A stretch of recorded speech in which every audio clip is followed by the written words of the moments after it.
We're looking at a tripod quick release plate.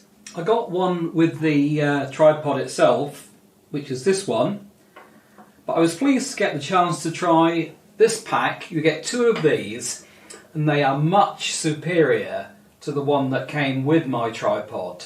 This is made out of plastic and it has quite a limited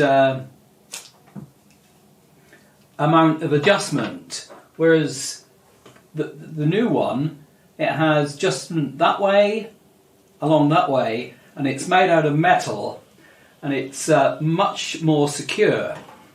Sorry, I don't know that one. The rubber grips better than the hard plastic on this, and also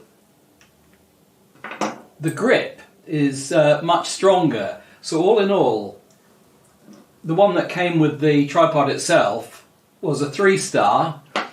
These are a definite 5-star, and I'm using one right now on my camera recording this, and here's a spare, 5 stars.